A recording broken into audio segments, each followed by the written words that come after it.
Welcome back, my little subscribers. Today I want to talk about a lens that I don't have anymore. The Zeiss 16-35 f4.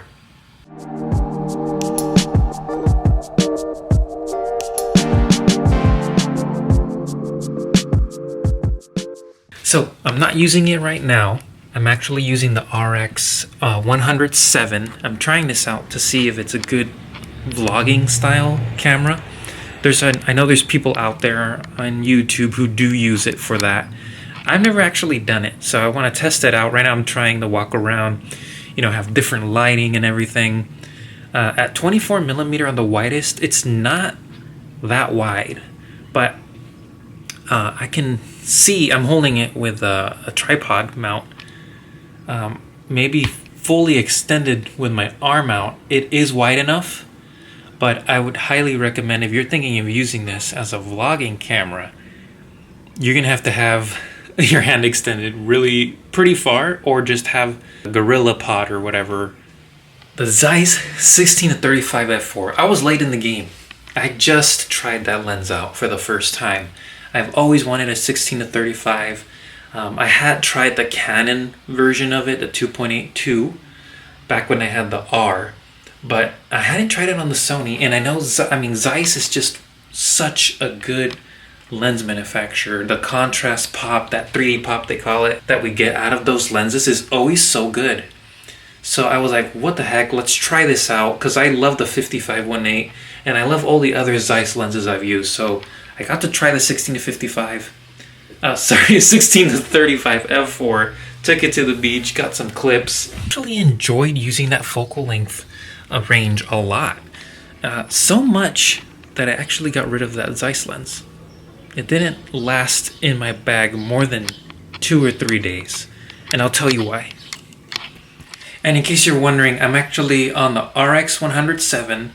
And I don't have a mic attached, so I'm using the internal microphone to see how good it's picking up the voice. So go ahead and leave a comment. Let me know if you think it sounds good. I'm going to tweak it around in Final Cut Pro, but I don't know if it's good enough. Obviously, if I was outside vlogging, I don't think it'd be good enough. So I would probably attach the Wireless Go from Rode to compensate for that. But since I'm inside, I want to see if it can handle, just walking around the house. So, back to the Zeiss. Oh, and you can see I actually took that picture right there. I took that at the zoo with the Tamron 70-180. Such a good lens. Anyway, for that Zeiss 16-35, super useful range. I could see myself using it for travel, for vlogging, and recording video on the go, run and gun, how they say it. But also, it's so useful. I love 35 millimeter. That's like one of my favorite focal lengths.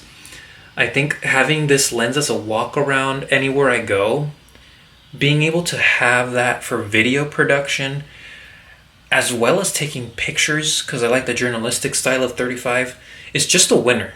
So f4, my first impressions were f4 in bright sunlight, not an issue. Not a big deal at all. I don't think you're missing out if you don't need any low light capabilities beyond f4. You can get that lens for such a good price right now because it's older now, and we've got new versions of the 16-35 out through the Sony G version. You can find that lens for $500, $600.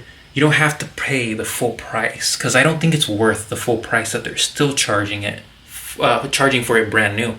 So if you do want to get it over the new Power Zoom version, don't pay full price. Go to eBay, go to the used, there's a lot of used gear websites. You can find it for $500 to $600 and in great condition. That's what I did. Anyway, I took it to the beach, took some shots. I loved the image quality. I really, really like Zeiss, and I already knew that. But as soon as I started recording, taking some pictures, some casual pictures, walk around shots, 16-35 really lets you share the perspective of where you're at, show the context. So when I really wanted to show a full environment, 16, being able to go to 16 is amazing. Of course you can do 24 and all that, but 16 has such a nice view, like you see everything, and with minor distortion, which is great. And then let's say I want to focus on something unique. I can zoom into 35, and 35 is good enough to make a subject pop. I feel like I hadn't tried the Tamron 70-28. I know it's a sharp lens and it has great autofocus, but I feel like 28 wouldn't get me there. So I figured going for the 35, even though it's an f4, would get me there. And I wasn't wrong. I tried the f4 at 35, and I think it did make the subject pop well enough, and it wasn't an issue.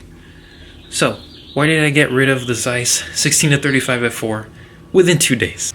I'm picky.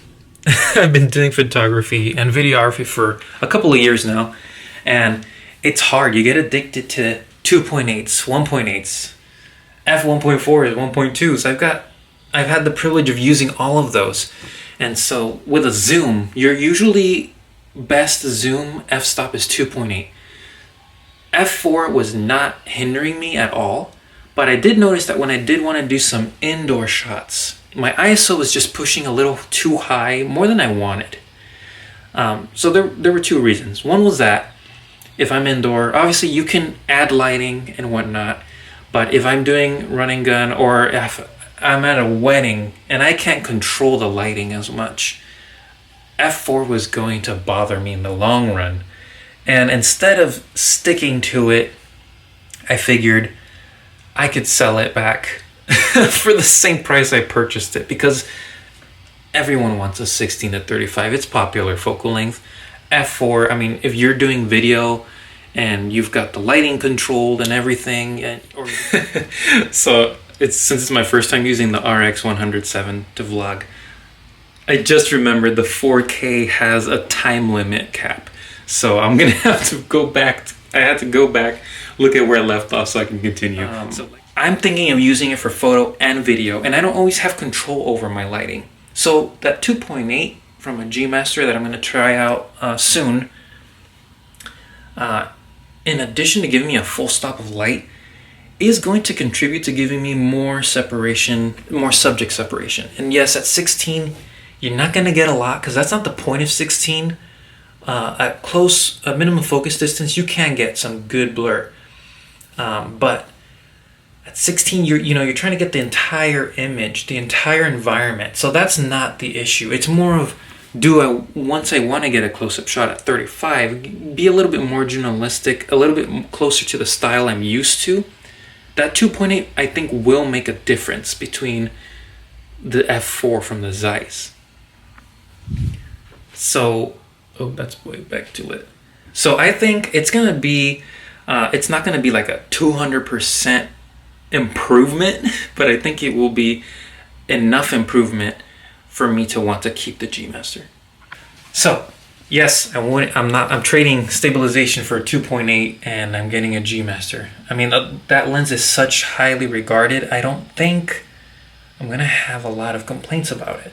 And 16-35, if you haven't used it, it's such a good focal length. I used it to go out to the beach, take some casual shots, show the full environment, and then close up at 35 to highlight something that was catching my eye. And it was just so easy to do that with that focal length.